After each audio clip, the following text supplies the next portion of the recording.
नमस्कार सभी को। हाँ तो बच्चों, आज हम हिंदी कक्षा 10 पाठ 4 पुस्तक का नाम क्षितिज, उसके प्रश्नोत्तर करेंगे, जिसमें कवि देव है, देव से संबंधित पाठ है, उसके प्रश्नोत्तर करेंगे। समझते हैं हम उनको कि कवि देव का जन्म स्थान है, कहाँ है? इटावा, सौरो, रौनुका या फिर अज्ञात। तो यहाँ पे हमारा उत्तर बनता है क, इटावा। दूसरा प्रश्न है हमारा, गहरी गहरी घटा में कौन सा शब्दालंकार है? गहरी गहरी पहचान में आ रहा है, 2 बार एक ही शब्द की पुनरावृत्ति हो रही है। रूपक, उपमा, अनुप्रास और यमक, तो कौन सा आएगा? अनुप्रास अलंकार। अगला प्रश्न है हमारा कि श्री ब्रजदूल्हे की संज्ञा किसे प्रदान की गई है? तो आपका उत्तर होगा यहाँ पर श्री ब्रजदूल्हे की संज्ञा श्री कृष्ण को प्रदान की गई है। चौथा प्रश्न, रस की लालची और दासी कौन हो गई है? तो उत्तर होगा आपका कि रस की लालची और दासी जो गोपियों की आंखें हैं वो हो गई है।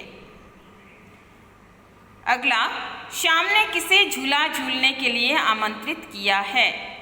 श्याम ने किसे झूला झूलने के लिए आमंत्रित किया? तो उत्तर होगा हमारा कि श्याम ने गोपी या नायिका को झूला झूलने के लिए आमंत्रित किया है। अब हमारे लघुत्रात्मक प्रश्न देखिए कि नेत्रों को मधुमक्खी के समान क्यों बताया गया है?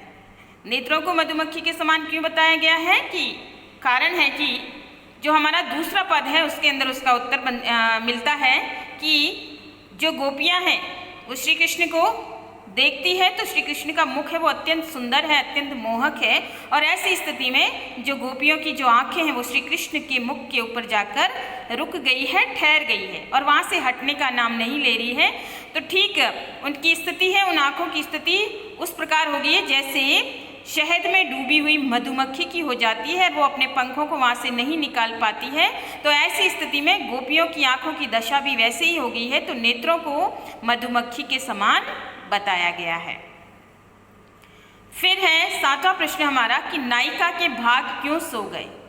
नायिका गोपी उसके भाग क्यों सो गए? तो इसमें कवि देव है, उन्होंने अपने पद में तीसरा जो पद है उसमें वर्णन करते हुए कहा है कि नायिका अपने भाग्य को कोसती है। क्यों कोसती है? क्योंकि नायिका को स्वप्न में संदेश मिलता है कि श्री कृष्ण या उनके प्रियतम कृष्ण उससे मिलने आएंगे, उसके बाद वो झूला झूलने को चलेंगे। लेकिन जैसे ही नायिका ने स्वप्न में उठने का प्रयास किया और अचानक से उसकी नींद है निगोड़ी है वो खुल गई, और नींद के खुलते ही नायिका ने जो स्वप्न का संसार है वो त्याग दिया और वास्तविक संसार में आई। तो नायिका दुख से भर गई और उसने मन ही मन कहा कि मेरा प्रियतम से मिलन होने वाला था, लेकिन स्वप्न के खुल जाने से, स्वप्न से जग जाने से ऐसा प्रतीत हुआ, क्योंकि वास्तविक संसार में ऐसा कुछ भी नहीं था। तो ऐसी स्थिति में नायिका अपने आप को ये कहती है कि मेरे तो भाग्य ही सो गए, क्योंकि प्रियतम कृष्ण से उसका मिलन नहीं हो पाया।